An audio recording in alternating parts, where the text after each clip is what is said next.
Qué gusto poder saludarle nuevamente. Iniciamos semana. Mi nombre es Daniel Rosas y estamos arrancando una emisión más de Impacto Económico. Así que le invito a que nos acompañe. Comenzamos con los titulares de esta emisión. Iniciaremos comentándole que en Brasil se desarrolló la primera de las dos jornadas de la cumbre de los BRICS, donde hubo una manifiesta de necesidad del uso de las monedas locales para las transacciones.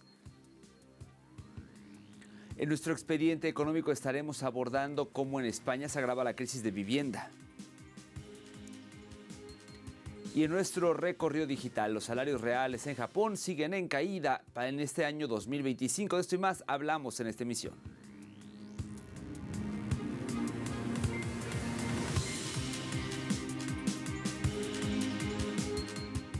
Momento de iniciar con el desarrollo de la información. Comenzamos en Río de Janeiro, Brasil. Se desarrolló allí la primera de las dos jornadas de la cumbre de los BRICS. Nuestro equipo estuvo allí y nos cuenta todos los detalles. La cumbre de los BRICS se da a menos de un mes de los ataques de Estados Unidos e Israel contra Irán. A eso se suma el genocidio en Gaza y el conflicto en Ucrania. La declaración presentada por los líderes exige la retirada de Israel de territorios ocupados en Palestina, Líbano y Siria, aunque sin citar la palabra genocidio ni responsabilizar directamente a Estados Unidos e Israel por los ataques contra Irán. Podemos lanzar las bases de una gobernanza revitalizada para superar la crisis de confianza que enfrentamos. Es necesario transformar profundamente el Consejo de Seguridad de la ONU, tornarlo más legítimo, representativo, eficaz y democrático. Incluir nuevos miembros permanentes de Asia, África, América Latina y el Caribe. Es más una cuestión de justicia. Es garantizar la sobrevivencia de la ONU. Los BRICS crecieron. A sus 11 miembros plenos se sumaron 10 países asociados que por primera vez participaron en la cumbre. Hoy representan un tercio del Producto Bruto Interno del planeta. La llegada de Cuba y Bolivia abren la presencia de miembros asociados latinoamericanos. Juntos poseemos un enorme potencial político, económico, científico, tecnológico y humano. Los países BRICS no solo representan un tercio de la superficie terrestre y casi la mitad de la población mundial, sino también el 40% de la economía mundial y su Producto Interno Bruto combinado. En paridad de poder adquisitivo ya alcanzan los 77 billones de dólares.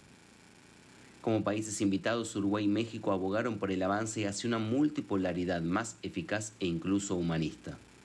La invitación de Lula a Chile derivó en declaraciones a puertas cerradas del presidente Gabriel Boric contra Rusia, que repiten cortocircuitos de la cumbre de Kazán, cuando Brasil vetó el ingreso de Venezuela al bloque, pese al visto bueno de la entonces presidencia rusa en los BRICS. Sin citar nombres y después de homenajear a la delegación venezolana, el Consejo Popular de los BRICS puso el tema nuevamente sobre la mesa cuando realizó sus recomendaciones a los líderes del bloque. Nos sumamos a las declaraciones que el presidente Lula viene haciendo públicamente de defender el ingreso de nuevos países en los BRICS.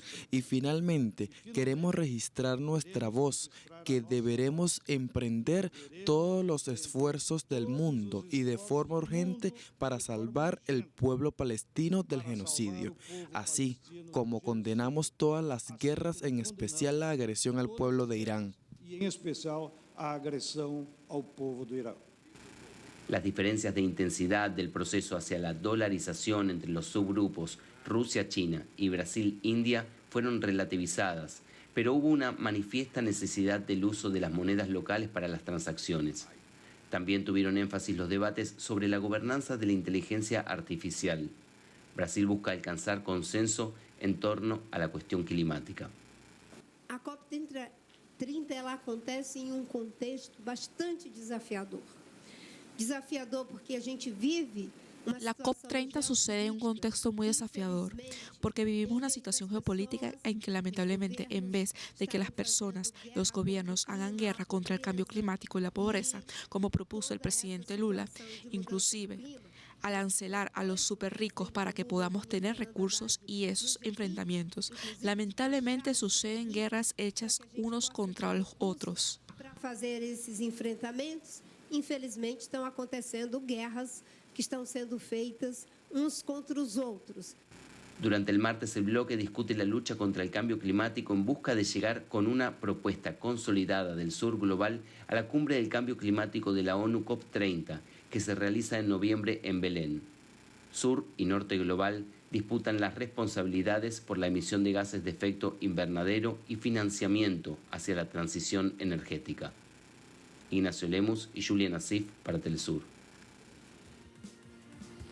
Mientras esto sucede, el presidente Trump amenaza con aranceles adicionales del 10% a aliados del bloque BRICS.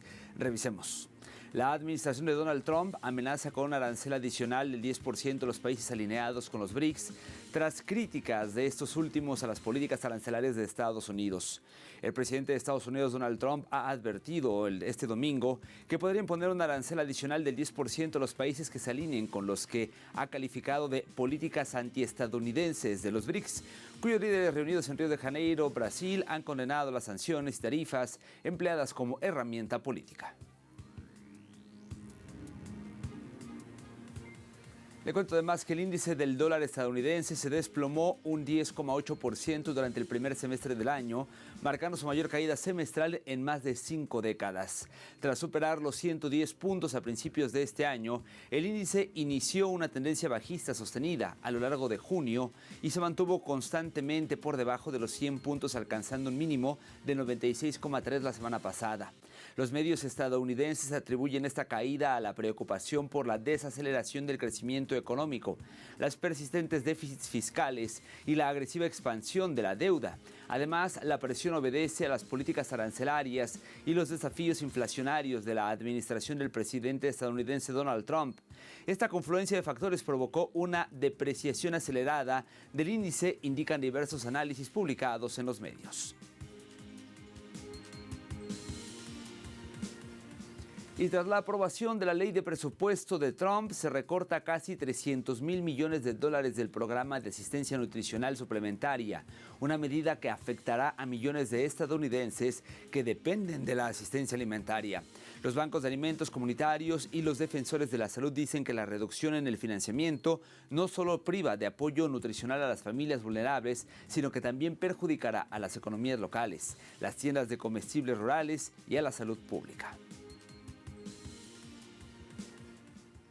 Este desmantelamiento de SNAP, de la herramienta más eficaz de Estados Unidos contra la pobreza y el hambre, va a significar un aumento de la necesidad y va a ser un tsunami de necesidad. Proyectamos que habrá alrededor de 25,000 hogares más, solo en San Francisco y Marín, que están en riesgo inminente de perder los beneficios de SNAP como resultado directo de este proyecto de ley. Y eso no explica ningún recorte adicional a Medicaid. Por lo tanto, estamos extremadamente preocupados por los impactos de esta legislación. Estamos extremadamente preocupados por los participantes de nuestra comunidad que ya están luchando para llegar a fin de mes y cuánto más difícil va a ser debido a esta ley.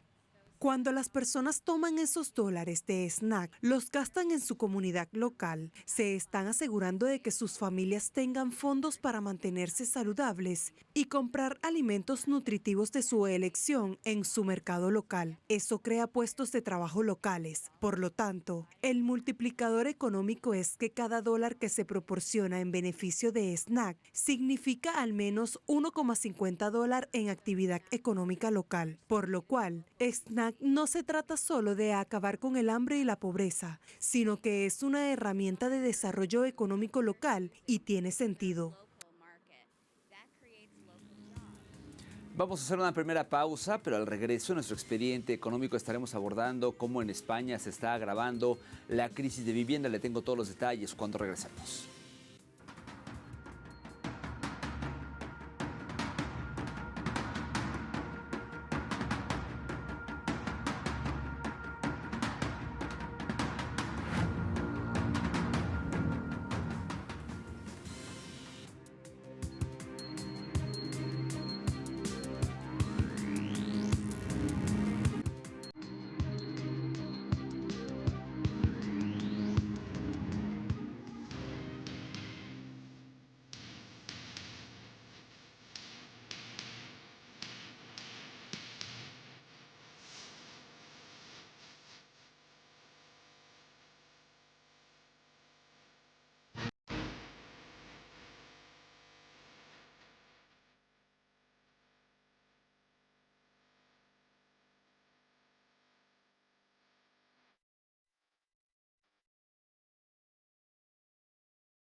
En España la crisis de vivienda se agrava. Sin duda, es la gran preocupación de muchos ciudadanos.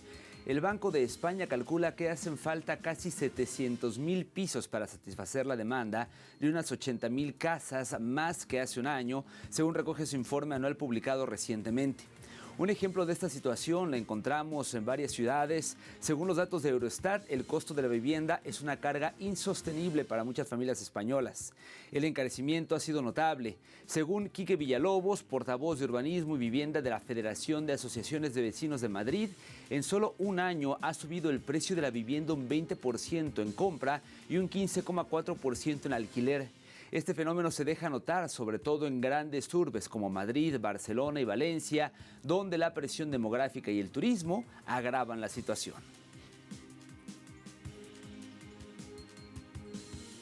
Y ante la crisis de vivienda en España, los residentes de varios edificios en Barcelona pues ya han denunciado la ola de expulsiones sistemáticas por parte de un mismo fondo especulativo. Una de las familias habló con Telesur y contó su historia. Veamos los detalles con nuestro corresponsal Andrés Flores. Según denuncias del Sindicato de Inquilinos de Barcelona, la empresa Bandor ha adquirido hasta 200 pisos durante los últimos años. Los vecinos están denunciando abiertamente que buscan expulsarlos de manera sistemática.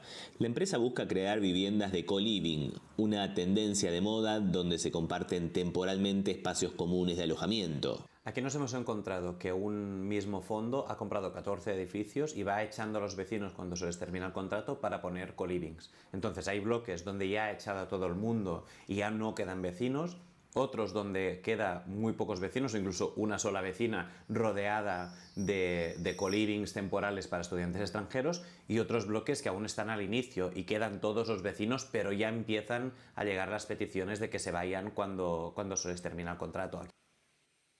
Para conocer más sobre el caso visitamos a Clara. Ella vive en uno de los pisos que buscan desalojar. Vivo en esta casa desde que tengo 4 años. Somos una familia numerosa, tengo 2 hermanos más pequeños y los 3 estamos estudiando. Y también somos una familia monoparental, lo cual nos deja en una situación de riesgo si nos echan de esta casa, pues los alquileres en Barcelona están completamente inasumibles.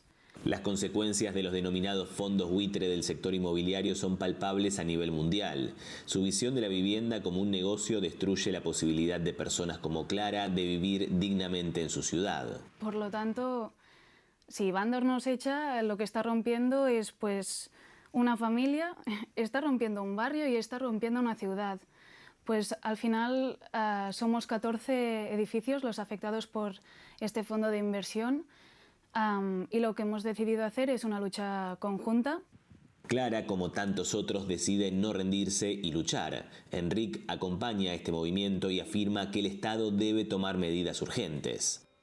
Aquí lo que pasa es que en Cataluña hay un tope en el precio del alquiler, no te pueden subir el alquiler, pero pueden poner otras figuras como un alquiler temporal o un alquiler de habitaciones que no tiene límites. Claro, y esto genera un incentivo para echar a inquilinos que viven allí y poner este tipo de actividad.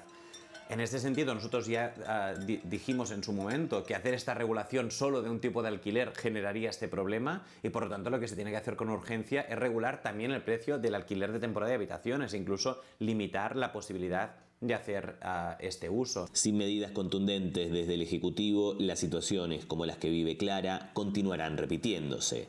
Andrés Flores, Telesur, Barcelona.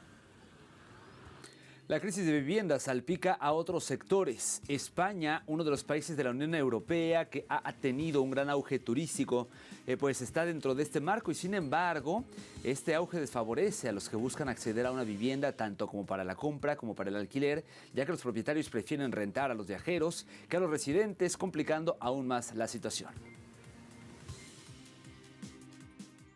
En España la crisis de vivienda sigue vigente y afecta sobre todo a los más jóvenes que desean independizarse a una edad temprana. El acto de ahorrar mientras se paga un alquiler parece impensable en estos tiempos. En una entrevista, el ministro de Economía, Comercio y Empresa de España, Carlos Cuerpo, señaló que subsanar el problema de la vivienda es el principal reto de este mandato, al igual que regular el mercado inmobiliario, incluidas las plataformas de alquiler a corto plazo.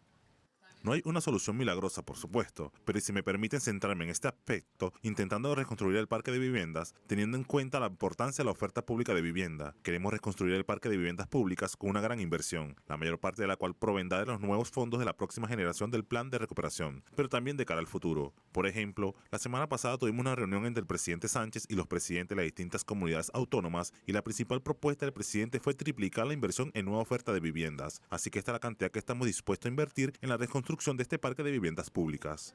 Con respecto al turismo, se estima que España podría recibir hasta 100 millones de turistas este año, lo que lo convierte en uno de los países más visitados del mundo. Pero este auge afecta la accesibilidad de vivienda, debido a que se presenta una situación de escasez de oferta y alto precio, tanto como para la compra como para el alquiler. Los propietarios prefieren rentar a los viajeros que a los residentes.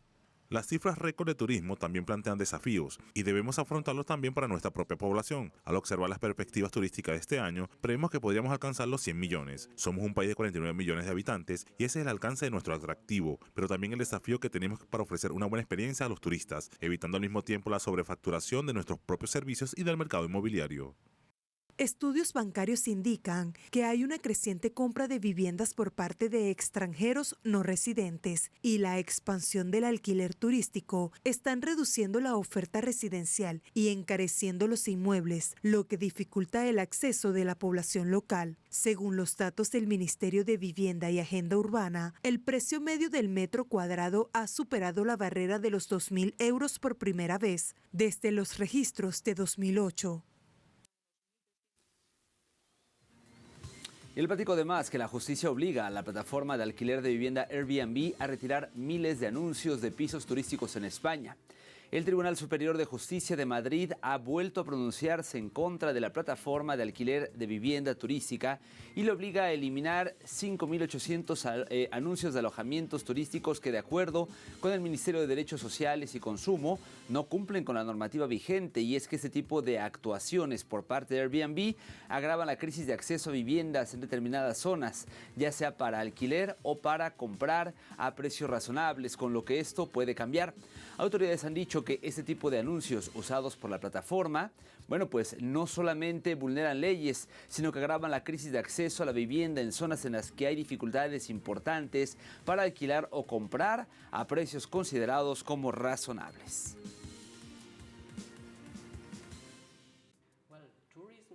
Bueno, el turismo es sin duda una parte vital de la economía española. Es un sector estratégico y muy importante, pero como en cualquier otra actividad económica, debe llevarse a cabo de forma sostenible. No puede poner en peligro los derechos constitucionales del pueblo español, su derecho a la vivienda, pero también su derecho al bienestar, su derecho a vivir en entornos sostenibles, en ciudades habitables, y ahora hay abundantes investigaciones y pruebas sobre el hecho de que los alquileres turísticos a corto plazo y la conversión de viviendas residenciales en apartamentos turísticos están ejerciendo presión sobre el derecho a la vivienda, están haciendo subir los precios en el mercado de alquiler y están desplazando a las poblaciones locales. Bueno, el precio de las unidades de alquiler en las principales ciudades españolas se ha disparado más del 100% solo en la última década, y este ha sido el periodo donde se ha disparado este sector económico del alquiler turístico a corto plazo. Solo en la ciudad de Madrid contamos con más de 15.000 apartamentos turísticos ilegales, y obviamente hay una correlación entre estos dos hechos. No es una relación lineal, no es el único factor que lo afecta, hay muchos otros, pero obviamente es uno de los elementos que está contribuyendo no solo a subir los precios de los alquileres, sino también a vaciar nuestros centros urbanos.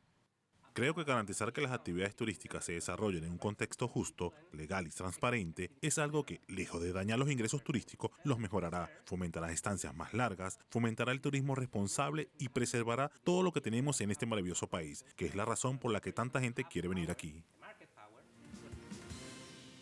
Permítanos hacer una segunda pausa, pero no se vaya, ya que al regreso tendremos, como todos los días, nuestro recorrido digital. Estaremos hablando de los salarios reales en Japón que siguen en caída en este 2025. Y más información cuando regresemos.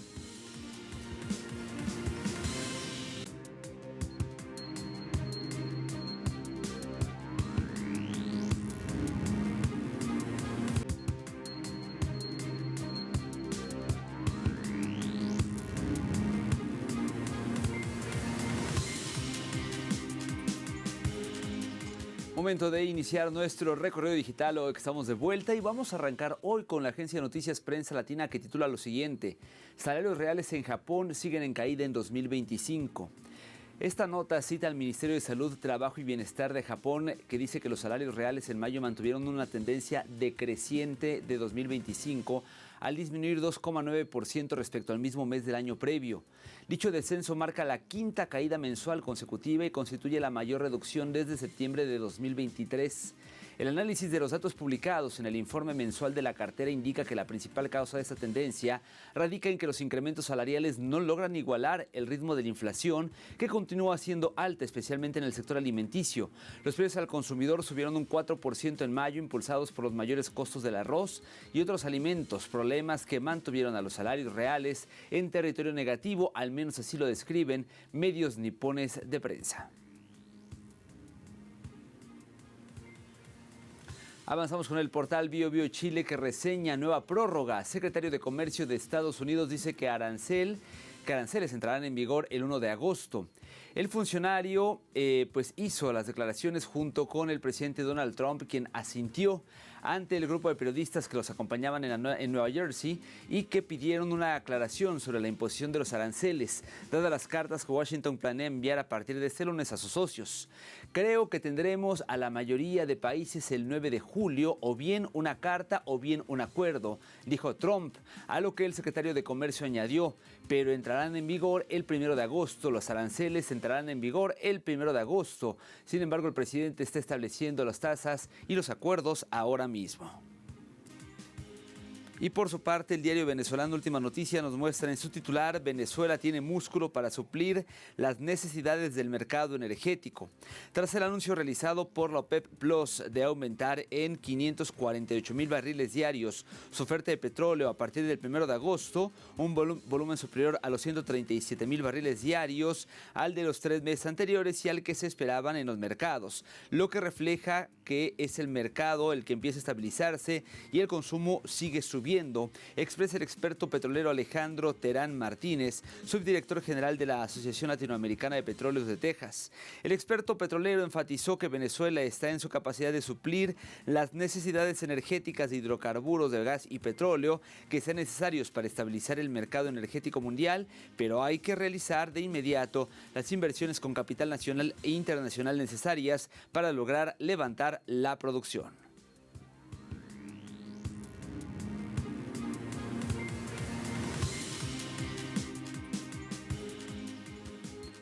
Para finalizar, vamos a revisar los precios del petróleo. El intermedio de Texas, el WTI, marcó un precio de $66.48.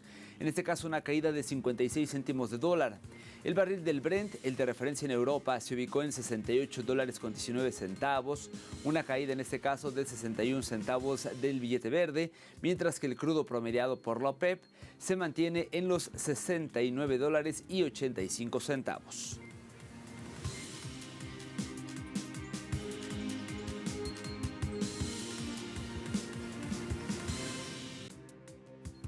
Llegamos así al final de esta emisión, la primera de esta semana. Seguiremos, por supuesto, a lo largo de la siguiente, pero por lo pronto le invito a estar pendiente de toda la información. Recuerde que nuestro portal telesurtv.net está ahí, toda la información condensada a su disposición, y que de igual manera puede estar en contacto con nosotros a través de nuestras comunidades de WhatsApp o de Telegram, o bien seguirnos en nuestros perfiles de redes sociodigitales. Nos encuentra en Facebook, TikTok, Instagram, en YouTube, en Dailymotion y por supuesto en X. Le invito a seguirnos ahí en nuestras cuentas @TelesurImpacto y @Daniel Telesur. Me despido por ahora, pero nos vemos pronto con más de Impacto Económico. Hasta entonces.